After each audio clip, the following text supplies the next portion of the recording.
রাজধানীর জাতীয় অর্থোপেডিক হাসপাতালে দলবল নিয়ে সহকারী পরিচালককে অস্ত্র দেখিয়ে হুমকির ঘটনায় মামলা করা হয়েছে শেরেবাংলা নগর থানায়।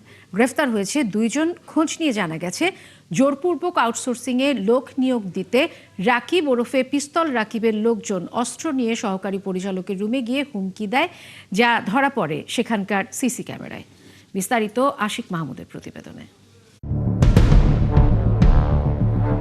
১৬ মে বেলা ১১টা ৪৬ জাতীয় অর্থোপেডিক হাসপাতালে দলবল নিয়ে ঢুকতে দেখা যায় একদল যুবককে।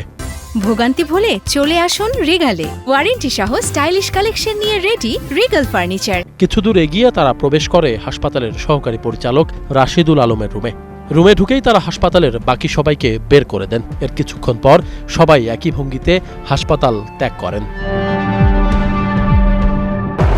বিষয়টি নিয়ে হাসপাতালের সহকারী পরিচালক রাশিদুল আলমের সাথে কথা বলে জানা যায়, আউটসোর্সিংয়ে লোক নিয়োগ দিতে একটি গ্রুপ তার রুমে ঢুকে হুমকি ধামকি দেয়। এ সময় তারা রিভলভার দেখিয়ে ভয়ও দেখায়, যদিও তিনি বিষয়টি নিয়ে ক্যামেরার সামনে কথা বলেননি। সরকারি হাসপাতালে ঢুকে একজন সহকারী পরিচালককে অস্ত্র দেখিয়ে হুমকি দেওয়ার নেপথ্যে কারা? জানা যায়, দলবল নিয়ে শুরুতেই সহকারী পরিচালকের রুমে প্রবেশ করা লাল গেঞ্জি পরিহিত এই যুবকের নাম স্বপন। মাথায় ক্যাপ পরিহিত সাদা কালো চেক শার্ট গায়ে এই যুবকের নাম মেহেদি, আর শার্ট গায়ে এই যুবকের নাম কাজী আরিফ। সবশেষে গা ঝাড়া দিয়ে রুমে প্রবেশ করা গেঞ্জি পরিহিত এই যুবকের নাম নাসির।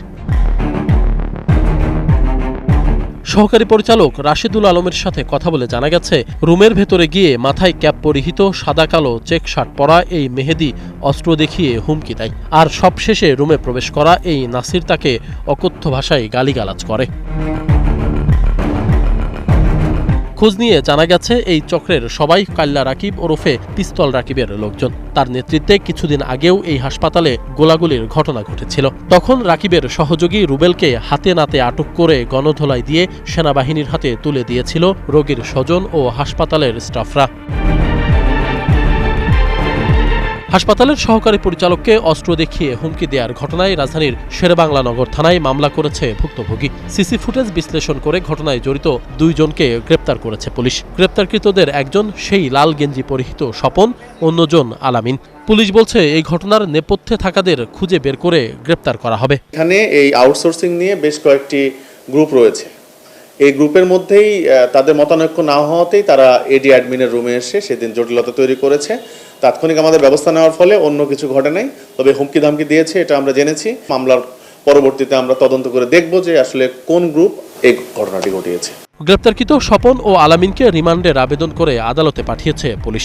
হাসপাতাল কর্তৃপক্ষের দাবি, দ্রুত গ্রেপ্তার করা হোক ঘটনায় জড়িত সব সন্ত্রাসীকে। আশিক মাহমুদ, ৭১, ঢাকা।